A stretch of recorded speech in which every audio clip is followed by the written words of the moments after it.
Hey everybody, I wanted to give you a few ideas to get you started on the handwriting discussion. The reason that I wrote this discussion the way I did is because of a few things that I've noticed about myself and other handwriting, people with handwriting over the years. One is that people's handwriting that they learned in elementary school does not usually end up carrying on through their life. So there are these change points that we have. For me, I made a distinct change to block capital letters when I went to middle school.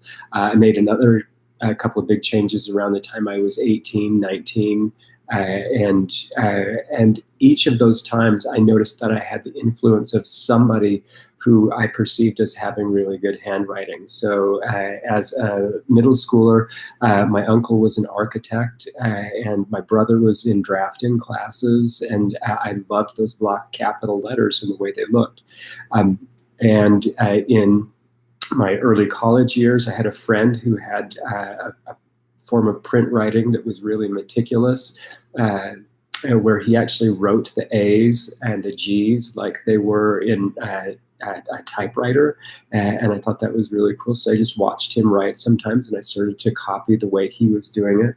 And so for the next few years, my handwriting was that type of thing. Now, that's combined with research that I've read on the idea that people's perception of their handwriting impacts their motivation to write. And the behavioral outcomes of low motivation are usually persistence and effort.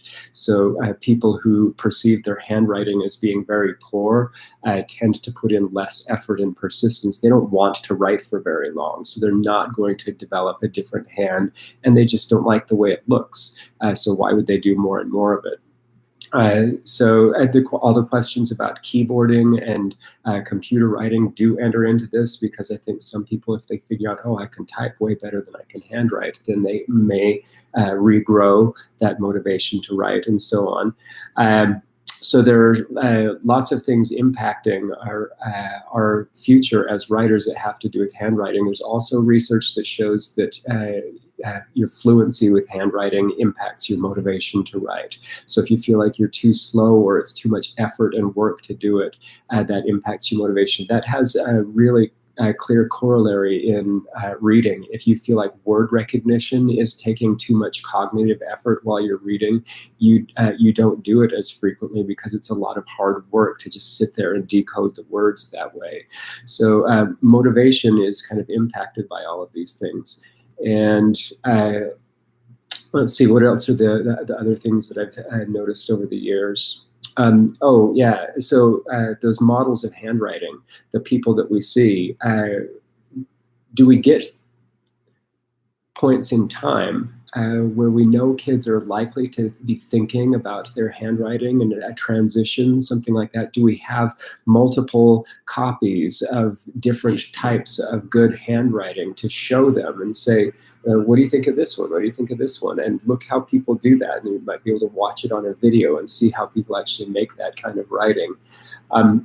We only get in elementary school very standardized one type of handwriting models. Now, in the survey, I think there was at least one, maybe two of you who said that you actually did have a teacher who showed you different models of handwriting. That's not the norm. And largely that's not the norm because we don't have much research on how kids become handwriters over an entire 18 to 20 years of life, let alone a lifespan, the way our handwriting changes. But we do have enough clues that suggest that there are these cut points where we would probably do better if we could look at some models of handwriting and select from them. I've been considering doing this research for quite a bit. Maybe the discussion here will help me get a little bit of the motivation to get a little study going together. So maybe that'll help you get some of your ideas together. I do want to just pull open the results quick and notice something that I had thought was a little bit interesting.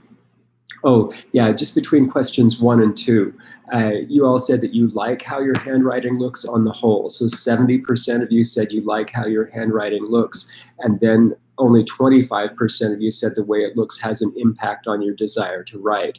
And that's not unusual because it means that 70% of you probably don't notice the impact of your handwriting on your desire to write because it's a positive relationship.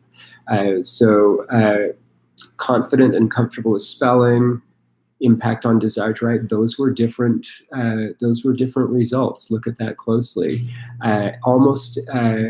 Exactly 3/4 of you said that your handwriting changed significantly after elementary school. 25% said no.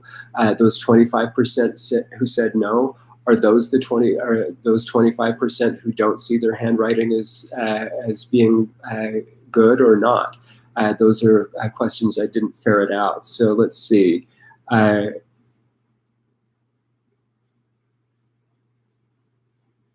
I want you to look clearly at the actual the stories that I asked you to tell as well, because those actually get in and explain some of the answers much better. Okay, talk to you soon.